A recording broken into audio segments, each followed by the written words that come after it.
सर्वेभ्य नमो नमः। प्यारे बच्चों, आज हम अध्याय 13 के प्रश्नोत्तर करेंगे। करुणा परा ही साध्वः। बोध प्रश्नः। सबसे पहले बोध प्रश्न है। प्रश्न नंबर 1, मूल पाठम पठित्वा रिक्त स्थान पूर्तिम कुरुत। मूल पाठ को पढ़कर रिक्त स्थान की पूर्ति करनी है। तस्य प्रसादे राजलक्ष्मी अधिकम अराजत। उसके प्रसाद से राजलक्ष्मी अधिक विराजमान थी। तो किसके प्रसाद से? शशि के प्रभाव से। अब देखिए, तदा शांति प्रियो अपि स शक्रः युद्धाय तत्परो अभवत्। तो इसमें आ जाएगा प्रजा रक्षणाय। फिर है अतः इदानीं तु पक्षी रक्षणा अपेक्षा एव श्रेष्ठ है। अब पक्षी की रक्षा, अब या इस समय पक्षी की रक्षा की अपेक्षा आत्मरक्षणम आ जाएगा। रिक्त स्थान में क्या आ जाएगा? आत्मरक्षणम। पापम समाचरति जघन्य है। तो इसमें आ जाएगा वीत घृण है। अब प्रश्न नंबर 2 देखिए। अस्तंभस्य वाक्यांशे सह ब स्तंभस्य वाक्यांशानां मेलनम कुरुत। अस्तंभ के वाक्यांश के साथ ब स्तंभ के वाक्यांश का मिलान करना है। तो आपने यदि अध्याय पढ़ा है तो आराम से कर पाएंगे। यदि आपने पहले अध्याय का वीडियो नहीं पढ़ा है तो पहले व्याख्या का वीडियो जरूर सुन लें। तस्य शक्रस्य अत्यद्भुतां लक्ष्मीं च असह्यमाना। तो इसको 3 नंबर से मिलान कीजिए। दैत्यगणः ईर्ष्यालव जातः। कि उस इंद्र के पास अत्यंत लक्ष्मी थी जिससे दैत्यगण क्या करते थे? ईर्ष्यालु हो गए थे। अस्य रथस्य निवर्तनात् केवलम पक्षिणाम शिवम भवेत्। ये 1 नंबर से मिलान कर देंगे ख का, कि केवल रथ को मोड़ने से किसका कल्याण होगा? पक्षिणाम शिवम भवेत्। केवल पक्षियों का या पक्षियों का कल्याण होगा। फिर ग का है सहर्ष लज्जई देवई सत्क्रियामाण है। इसमें आ जाएगा शक्रः सौपुरम अगच्छत। इंद्र अपने नगर को लौट गया। हर्ष और लज्जा से युक्त देवताओं के द्वारा स्वागत किया जाता हुआ इंद्र अपने नगर में चला गया। फिर घ का है यावत शक्रः अग्रे सरति। तो इसके आगे मिलान करेंगे तावत सालमली वृक्षे गरुड़ निड्डानी पश्यति। जब इंद्र आगे जाता है तो सालमली वृक्ष पर गरुड़ के घोंसलों को देखता है। गरुड़ नामक पक्षी के घोंसलों को देखता है। फिर ड का है मलिन यश है। तो मलिन यश वाला में जीवनम धिक, मेरा जीवन धिक्कार है। अब हम आगे बढ़ते हैं। पाठगत प्रश्न 13.1 पर आते हैं। अधोलिखितानां प्रश्नानां उत्तराणि संस्कृत भाषायां लिखत। अधोलिखित प्रश्नों के उत्तर संस्कृत भाषा में लिखने हैं। बोधिसत्वः कीदृशै गुणै विभूषितं शक्रम अभवत्। वो बोधिसत्व है, वो कैसे गुणों से विभूषित था? यानी इंद्र है, उसके पास कौन कौन से गुण थे? तो बोधिसत्व है दान संयम करुणादिभिः गुणै विभूषित है शक्रः अभवत्।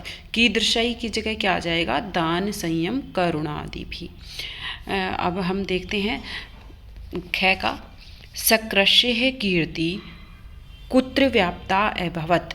तो इसका उत्तर होगा शक्रस्य कीर्ति सर्वलोकेषु व्याप्ता अभवत्। कि इंद्र की कीर्ति है, प्रशंसा है, वो कहाँ कहाँ फैल गई थी? तो सर्वलोकेषु आ जाएगा। इसमें सभी लोकों में फैल गई थी। शांति प्रिय शक्रः किमर्थम युद्धाय तत्पर अभवत्। शांति प्रिय, शांति चाहने वाला इंद्र किस कारण से युद्ध के लिए तैयार हो गया? तो इसमें उत्तर लिखेंगे शांति प्रिय शक्रः प्रजा रक्षणाय युद्धाय तत्पर अभवत्। शांति प्रिय इंद्र है, वो प्रजा की रक्षा के लिए युद्ध के लिए तत्पर हो गया। फिर घ का है देवासुर्यो, देव और असुर मध्ये कुत्र युद्धम अभवत्। देवासुर्यों मध्ये कुत्र युद्धम अभवत्। कि देव और असुरों के मध्य युद्ध कहाँ पर हुआ? तो इसका उत्तर आएगा देव असुर्यों मध्ये समुद्र तीरांते युद्धम अभवत्। समुद्र के किनारे पर युद्ध हुआ। अब प्रश्न नंबर 2 देखेंगे। अधोलिखित कथनेषु युद्धम कथम इति चिन्हेत शुद्धम कथनम इति चिन्हेत अशुद्धम च इति चिन्हेत अंकितम कृत। नीचे लिखे गए कथनों में जो शुद्ध कथन है उसके आगे सही का चिन्ह लगाना है, और अशुद्ध कथन है वहाँ पर गलत का चिन्ह अंकित करना है। एकदा बोधिसत्व देवानाम अधिपः शक्र अभवत्। एक बार बोधिसत्व नामक देवताओं के राजा इंद्र हुए। ये बहुत ही सही बात है, शुद्ध कथन है, तो इस पर सही का चिन्ह लगा दिया। शक्रस्य राजलक्ष्मी तस्य हृदयं दर्पमलिनम अकरोत्। तो राजा इंद्र है, उसमें राजलक्ष्मी उसके हृदय को घमंड से, दर्प से मलिन कर दिया। तो ये गलत बात है, नहीं किया। न अकरोत होता तो हम सही कर देते, अकरोत है तो ये गलत हो गया। पक्षी रक्षम्यक गरुड़ निड्डानी इति शक्रः कथ्यति। पक्षियों की रक्षा करना ऐसा शक्र कहता है, ठीक प्रकार से पक्षियों के घोंसले की रक्षा कीजिए, तो ये बिल्कुल सही कथन है। प्राणानाम संकटे तु साधु जन सव्रति त्यजति ही। ये बिल्कुल गलत कथन है कि प्राण संकट पे आने पर सज्जन साधु लोग हैं वो अपनी वृत्ति त्याग देते हैं, ये गलत कथन है। उचित कथने उचित पदेन वाक्य पूर्तिम कुरुत। उचित पद से वाक्य की पूर्ति करनी है। अब वाक्य ऊपर दिए गए हैं, हमें रिक्त स्थान में उन वाक्यों को भरना है। पुरा दान दया सत्यादि गुणई, तो इसमें आ जाएगा अलंकृत है। युधिष्ठिरः नरपति अभवत्। फिर है एकदा कुरुक्षेत्रे कौरव पांडवों मध्य महान रण है, तो प्रारब्ध है। प्रारब्ध यानी शुरू हुआ।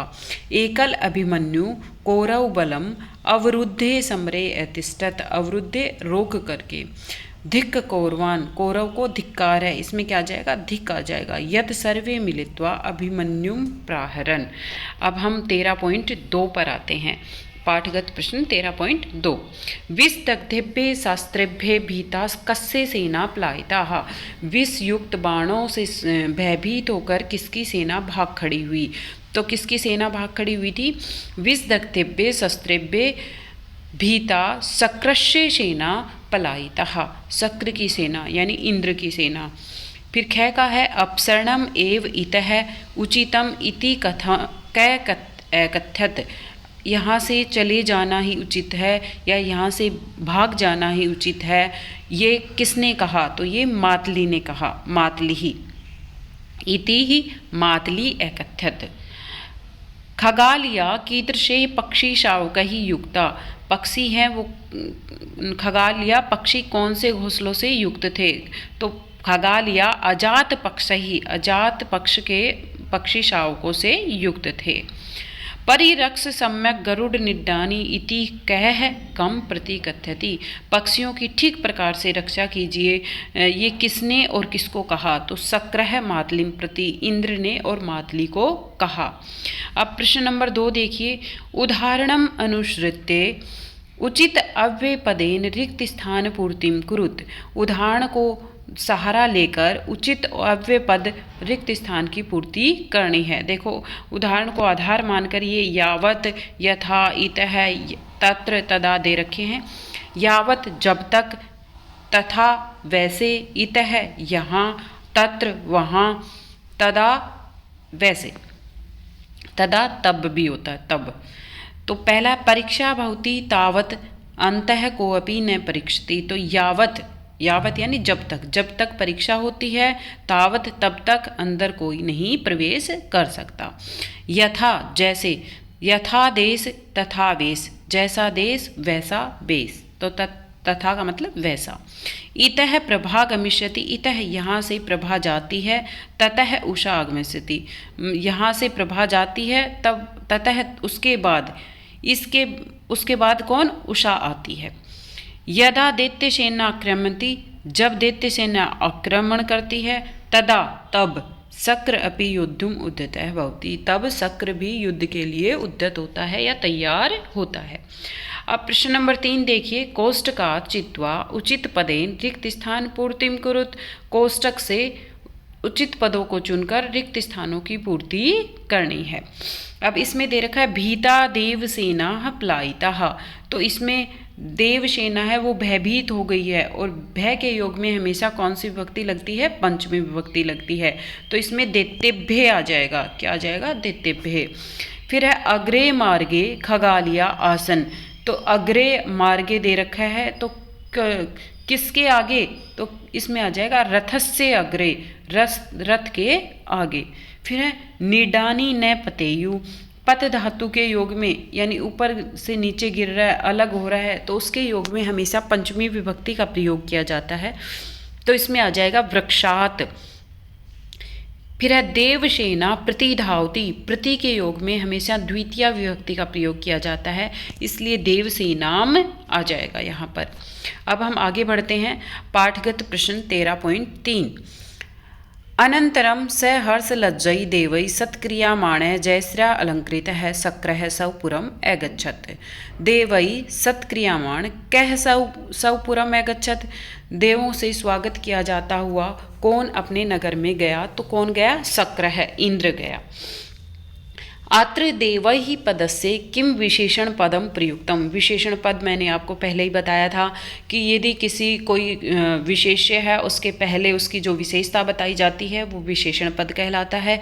तो यहाँ पे देखो ये लाइन है, इसमें बताया गया है देवे से पहले स हर्ष लज्जई, स हर्ष लज्जई आया है, तो इसमें स हर्ष लज्जई क्या हो गया, विशेषण हो गया। फिर गय का है जय श्रिया अलंकृत है इति कस्य विशेषणम, तो जयश्रेय अलंकृत है, ये किसका विशेषण है, तो ये भी शक्र का, इंद्र का विशेषण है, तो इसमें शक्रस्य आ जाएगा। अब प्रश्न नंबर 2 देखिए। भय आदि मुखानि अमूनि सत्वानि रथ वेगेन संचूर्णे मलिन यशः मे जीवितम धिक, तो इसमें आ जाएगा भय आदि मुखानि कानि आसत, तो भय आदि मुखानि सत्वानि आसन। सत्वानी क्या होता है, जो पक्षियों के बच्चे हैं, पक्षी शावक ही वो। अत्र मे पदम कस्मै प्रयुक्तम, तो मे पद है ये किसके लिए है, सक्राय, इंद्र के लिए है। धिक योगे अत्र का विभक्ति प्रयुक्ता, धिक योगे इति द्वितीय विभक्ति प्रयुक्ता, धिक योग में हमेशा द्वितीय विभक्ति का प्रयोग किया जाता है। अब पाठांत प्रश्न देखिए। अधोलिखित प्रश्नानाम उत्तराणि संस्कृत भाषायाम लिखत, अधोलिखित प्रश्नों के उत्तर संस्कृत भाषा में लिखने हैं। कै देवानाम अधिपः शक्र अभवत, तो इसका उत्तर होगा बोधिसत्व देवानाम अधिपः शक्र अभवत, बोधिसत्व है वो देवताओं के राजा इंद्र हुए। दैत्यानाम कीदृशः सैन्य बलम आसीत, दैत्यों की कैसी सेना थी, तो दैत्यों की कैसी सेना थी, दैत्यानाम द्विरथ रथ तुरग पदादि युक्तम सैन्य बलम आसीत, दैत्यों की हाथी रथ घोड़े और पैदल सेना से युक्त सेना थी। शक्रः कीदृशः रथम अभिरुह्य योद्धुम गतवान, शक्र कैसे रथ पर चढ़कर युद्ध करने के लिए गया, तो शक्र है हेमम रथम अभिरुह्य योद्धुम गतवान, इंद्र है हेमम सोने के रथ पर, अभिरुह्य चढ़ करके या बैठ करके युद्ध के लिए गया। फिर है खगालिया कई युक्ता आसन, खगालिया अजात पक्षई पक्षी सावकई युक्ता आसन। फिर है साधु जन प्राणत्य अपि काम न त्यजति ही, सज्जन लोग हैं वो प्राणों को त्याग कर भी क्या नहीं त्यागते, क्या नहीं छोड़ते, सब वृत्तिम अपनी वृत्ति को या अपनी आदत को। अब प्रश्न नंबर 2 पे ध्यान दीजिए। अग्रे पश्यतुः एतानि वाक्यानि घटनाक्रमेण पुनः लिखत, इन वाक्यों को घटनाक्रम के अनुसार लिखना है। यदि आपने पाठ को अच्छे से पढ़ा है तो आपको पता रहेगा कि कौन सी पंक्ति है पहले आएगी, कौन सी पंक्ति बाद में आएगी। तो इसमें सबसे पहली पंक्ति ख वाली आएगी, एकदा बोधिसत्व देवानाम अधिपः शक्र अभवत, कि एक बार बोधिसत्व नामक देवताओं के राजा इंद्र हुए। फिर 2 नंबर पे आएगी कै वाली, तस्य दृष्टिम दृष्ट्वा दैत्यगणा ईर्ष्यालव जाता, उसकी लक्ष्मी को देखकर दैत्यगण ईर्ष्यालु हो गए। अब 3 नंबर पे आएगी घ वाली पंक्ति, समुद्र तीरांते देव असुरियों मध्य रण प्रारब्ध है, समुद्र के किनारे पर देव और असुरों के मध्य युद्ध प्रारंभ हुआ।